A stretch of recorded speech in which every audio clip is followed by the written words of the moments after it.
Hello, beautiful community. The Ukrainian peace process, if it deserves such a name, calls to mind the Million Dialogues. What are we doing here today, beautiful community? We are tying Thucydides with Putin's brutal invasion of Ukraine via a short reading of a casual but historically refreshing piece by Michael Ignatieff on Substack. It's nice to do systematic readings from time to time, but if you want that, just go to the philosophy channel. We'll do some of those there. Here, we sometimes do casual readings. And the point isn't just, oh, here is a very short, nice piece. We read it. The point is also that we're living in a crisis of comprehension. We're living through an age in which especially the more intelligent and the more educated people in our society are progressively losing the ability to read because they perceive what they want to perceive on the page rather than what's actually there. So, the Ukrainian peace process, if it deserves such a name, calls to mind the Million Dialogues. I haven't read this piece. I've skimmed it to judge that it's good enough to put into your tummies over the course of 20 minutes or so. Milos was a free state, an island in the Cyclades that had remained neutral in the war between the Athenian Empire and Sparta.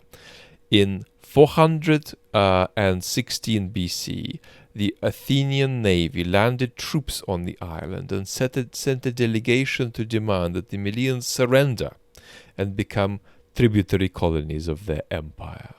If they failed to surrender, they'd be destroyed and enslaved.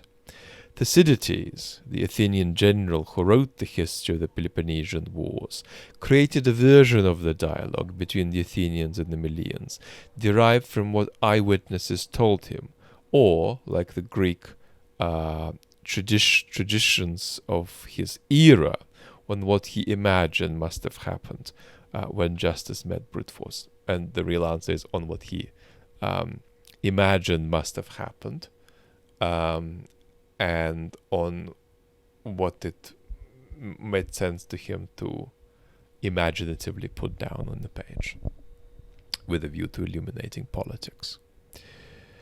The Melians protested that the military force arrayed against them left them a choice between dishonorable surrender or slavery and annihilation. They argued that since the Athenian Empire might be in danger from superior force one day, the Athenians should themselves respect the Melians' privilege of being allowed in danger to invoke what is fair and right. In words that have been famous ever since, the Athenian general replied, "You know as well as we do that right, as the world goes, is only in question between equals in power, while the strong do what they can and the weak suffer what they must."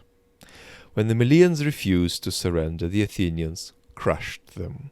As Thucydides tersely records his side, put to death all the grown men whom they took and sold women and children for slaves, and subsequently sent out 500 colonists and inhabitants the place themselves.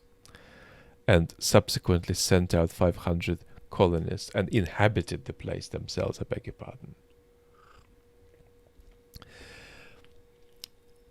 That's okay. That's okay. But the reception in the West of this very important dialogue, which is in itself a literary masterpiece, from which you don't need to come out with a clear propositional reconstruction of what the claims and counterclaims of the two sides were, as much as you can come out just in tears in the face of the beauty and density of the dialogue. But the reception of this dialogue has been to see it as a kind of early instantiation of realist thought about politics. What are our proper interests? and how do we best act upon them, no matter what the consequences are for others around us. And I think that that's actually not quite what the dialogue is about. Because it's not that the Athenians had the power to do something they needed to do in their interest and then they did it. It's as true, at least on any reasonable reading, that the Athenians acted out of not self-interest but rage,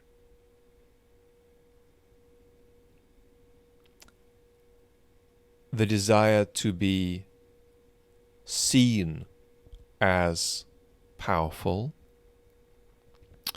by their enemies, by a domestic audience, irrespectively of how prudent that necessarily was.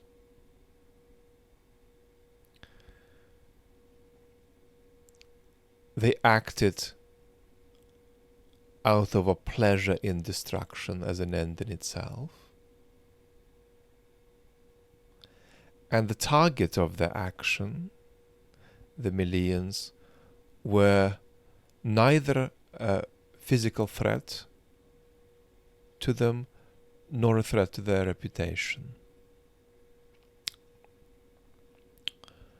So that's a little bit more density on this remarkable part of Thucydides' great masterpiece on the Peloponnesian War, which in this section appears in, I think, chapter 5 of this big book, which is one of the greatest works of political commentary in our tradition.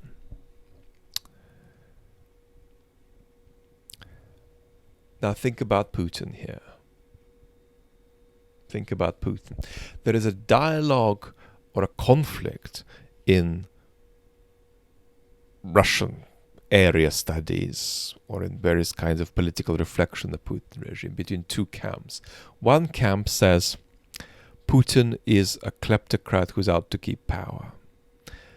Another camp says no, he's a highly ideological imperialist with big ideas about how the world should look, irrespective of what the consequences are for him keeping power.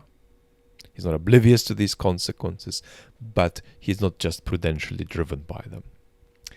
It's very important that in this debate, as you might guess from reading my, watching my commentaries for several years now, that both sides are wrong.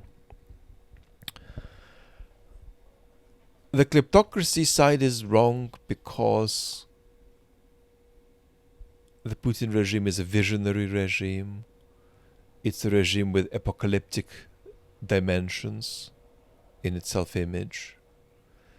And it's a regime animated by a series of interconnected mystical visions. One of the central ones is about some kind of magical propulsion of Russia from the back row to the front row of nations.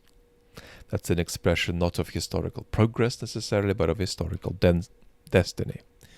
It's a very distinctive feature of Russian culture over the past couple of centuries, that the notion of historical teleology, historical progress, is actually less available to them than it is to us Westerners. That's actually healthier. But on the downside, they have a notion of historical destiny that takes a magical form that is actually detached from our Fukuyamian ideas of historical progress. So, we're going to win in some kind of ordained historical narrative, but it ain't necessarily going to constitute progress, and we can't vouch for what the consequences will be for others around us. So, the kleptocracy view is a mistake. But the idea that Putin is an ideological actor, acting on neighbors with brute force to realize some kind of ideological imperial vision. That's also wrong, because the kleptocracy camp is right enough in the sense that Putin is primarily engaged in the regime security war. He's primarily engaged in the war to keep power. So both sides are wrong. The kleptocracy side is less wrong than the ideological imperialism side. But it's actually a combination of a kind of mystical, imperial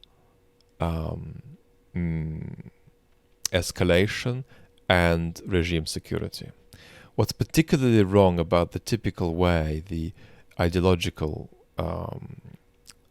imperialism case is made is that it assumes that Putin is primarily fighting a national security war, and he's not. He's fighting a regime security war in the first instance. And here the kleptocracy camp is right, but they're wrong to underestimate just how visionary and mystical the regime is. And then, of course, there is something else that sort of obliterates the conflict between these two camps. And that's that one way of being ideological is to be obsessed with the power and import and aesthetics of power. And in any process of fascization, we notice such a thing. So don't think that just because Putin thinks that might is right, that he isn't ideological.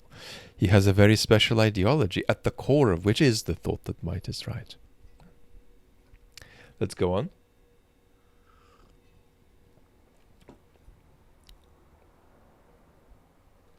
Ever since 416 BC, the Melian dialogue has defined how the West understood strength in relation to justice in international affairs.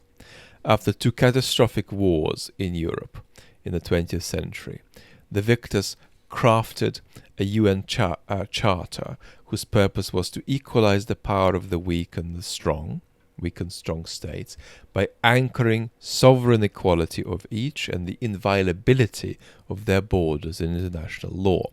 And sort of one of the most romantic elements for more political and literary folks of the last quarter century is just memories of reading Michael's lovely writings about the current status when he was writing in the late 90s, early noughties. Of the post-World War II jurisprudential revolution. Beautiful writings, but also writings that have to some extent been overturned by the contingency of history. The idea was to give what the Melians had called the principles of right and fair and right a chance against the brute force of military power. The history of international relations since 1945 can be told as a story of the inconsistent, uneven battle between two principles at stake in those dialogues. As the strongest nation to come out of the Second World War, America always had a predilection for the brutal realism incarnated on the Athenian side. At Yalta, Franklin Roosevelt acceded to Stalin's enslavement of Eastern Europe. Yet the Melian claim did exert an influence in the post-war American battle with communism. The Truman Doctrine committed America in 1947 to defend free peoples against communist subversion. In part, this was a defense of American interests. In part, a commitment to the fair and the right. In Vietnam, three presidents, Eisenhower, Kennedy, and Johnson, reluctantly committed themselves to defend the Truman Doctrine, while Nixon and his Secretary of State, Kissinger, cut the democratic South Vietnamese loose in 1972, concluding that the strength of the North Vietnamese side couldn't be resisted any longer. Donald Trump aspires to the brutal realism of Nixon and Kissinger, and the will to cut Ukraine loose if he can, but lacks the geopolitical persistence of the former or the cunning diplomatic mastery of the latter. Here I agree with what Michael is implying. And it's not nice to read things and say agree, disagree, agree, disagree. It should be much more about, oh, this is interesting and here is why. But nevertheless, I'm elaborating on Michael's point, just accentuating it here when I say that it's because of Trump's incompetence and ineptitude that he has not sold Ukraine out yet. He is highly pressured domestically and internationally not to sell Ukraine out. If he were a more skilled politician, by now he would have found a way to sell Ukraine out. But he is so profoundly incompetent behind closed doors that he hasn't managed to do it. But his fundamental instinct is that.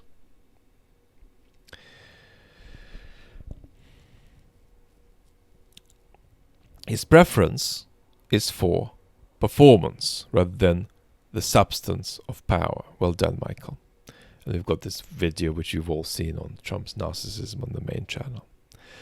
And the interests he serves are strictly his own, not those of people who elected him, the state he serves, or the institutions he has sworn to protect. It's possible that the only motive he has for engaging in the peace process at all is to ensure that his predecessors take the blame for American involvement in the war, and that Ukraine's collapse doesn't happen on his watch and is laid at his door, and his notions of getting closer to the Nobel Peace Prize as well. Trump's worship of strength, Trump worships strength because, as Thucydides said, the strong can do what they can, and he despises weakness because the weak do what they must. It's very important that Trump does have indeed a kind of revulsion of Zelensky, and part of the reason for asking Zelensky to change clothes is that he feels the kind of revulsion for Zelensky that historically people have felt for the poor, including people who wanted to alleviate poverty. I mean, there were many socialists historically who were driven by an allergy to the ugliness of poverty. That's how Putin, slip of the tongue, I beg your pardon, Trump sees Zelensky. It's very important, though, that Trump isn't primarily attracted to power. He's attracted to the perception of power. If somebody is perceived to have much more power than they actually do, and Trump knows this is just a matter of perception, he's still entirely satisfied to enter a kind of narcissistic marriage with that person, because the real power doesn't matter to Trump actually as much as perception of power. To Putin, it's real power that matters. Hence his worship of Putin. Hence his consistent disparagement of Zelensky, who doesn't have the cards. The idea that there is fair and right on one side and violence and injustice on the other is, in his view, strictly for simpletons. And this is not just might is right. I do think that Trump's also committed, this is one of his very, very few beliefs, to a kind of view of the world split into spheres of influence. He has very few views. One of his views is tariffs. It's a magical conception of tariffs. His view of tariffs is tariffs. And what exactly are they doing and how do they exactly work, Donald? Well, he doesn't know that. But on top of tariffs, which is a view of his from the 80s, he also does believe in spheres of influence. It's hard to him to imagine what it is that's really supposed to sort of get in the way of Russia acting out in its backyard. Thucydides and his dialogue have remained the cornerstone of realist foreign policy. Quite right. Even though, as I say, mistakenly, once you three-dimensionally grasp that dialogue. Thucydides and his dialogue have remained the cornerstone of realist foreign policy in every State Department and Chancery in the world for centuries. The lessons that are usually drawn from it are that principles of fair and right matter for little in international affairs. What counts is the relative disposition of military power between competitors in the international system.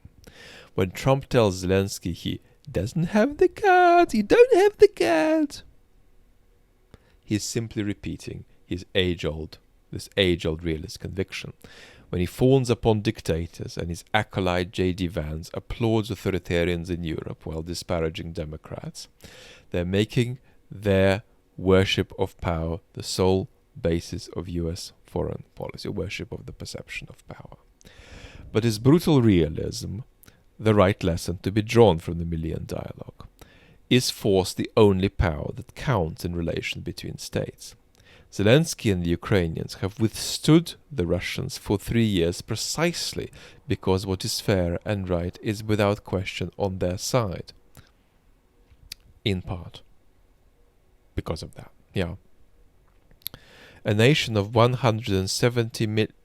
A nation of 170 million. Shows Michael's just writing off the cuff. He has invented about 30 extra million Russians than exist in Russia. The population is in the low 140 millions. A nation of 170 million people armed with nuclear weapons and the surveillance and espionage capacities of an authoritarian state has been fought to a standstill by a nation a third its size. It is called on American and European support, to be sure, but Ukraine's greatest asset has been its own furious will to resist, derived from an equally furious desire to be free. Like the Finns in 1940, a country with a will to resist has shown it can deploy better organization, generalship, closer knowledge of terrain, stronger capacity to improvise and master new technology than the nominally stronger side. The longer the war goes on, progressively the more false the statement becomes, but the earlier we go back to the start of the full-scale invasion, the truer this is about Ukrainian ingenuity relative to Russian ingenuity. What's the lesson? Who is strong and who is weak?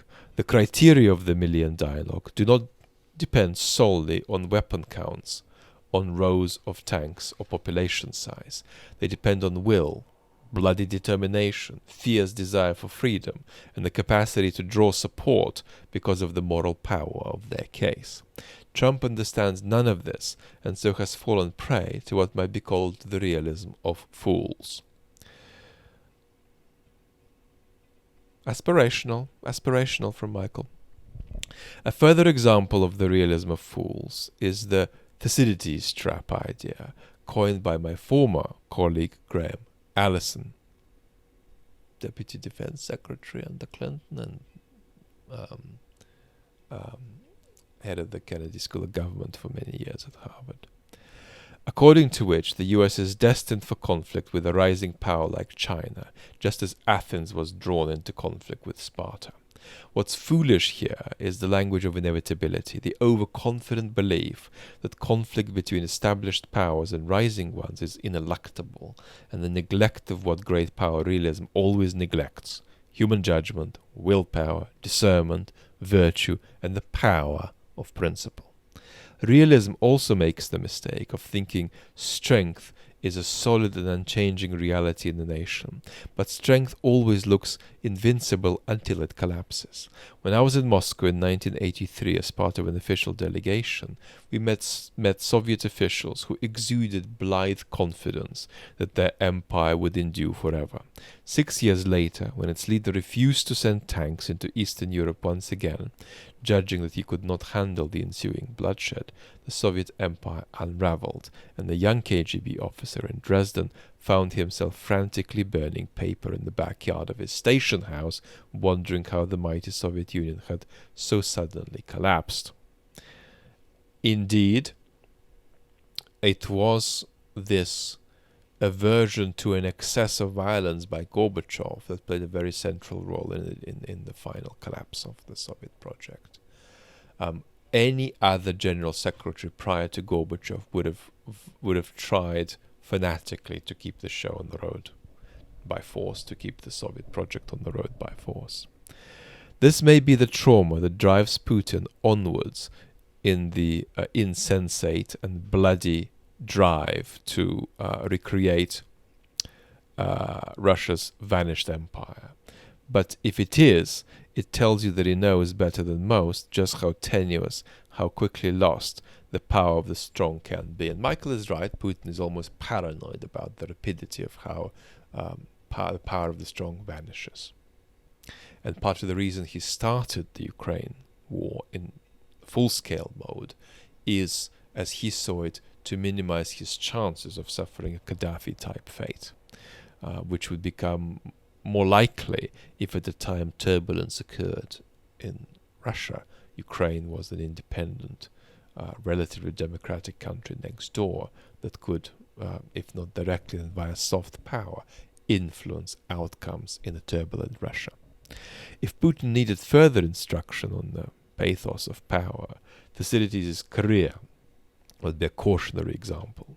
He died in 411 BC, his masterpiece unfinished, but the empire he served, the one that only a decade before had vaunted its unchallengeable strength to the Melians, went down to defeat at the hands of Sparta in 404 BC, and soon its glories, its temples, its monuments, its hoplite power, its triremes were just a memory.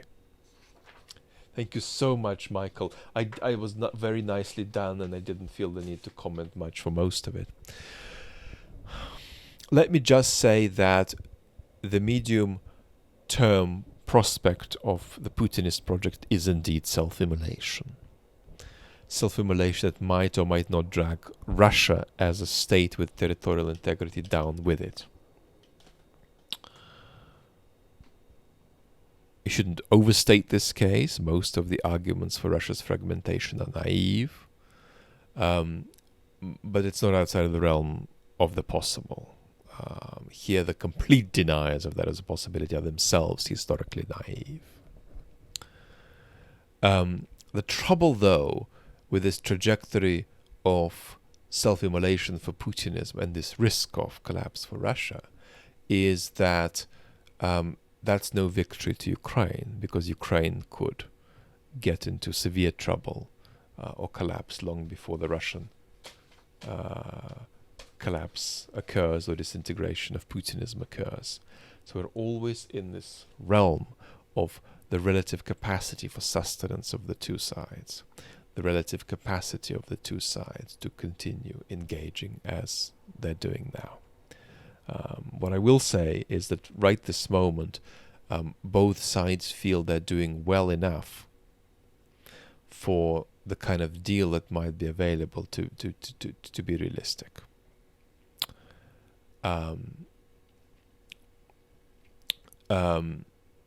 That's to say, Putin's maximalist demands are met with the Ukraine that's too strong to accede to them, and Putin's sense of his own positive trajectory in the war means he has no interest in scaling down his maximalist demands. Lots and lots of love.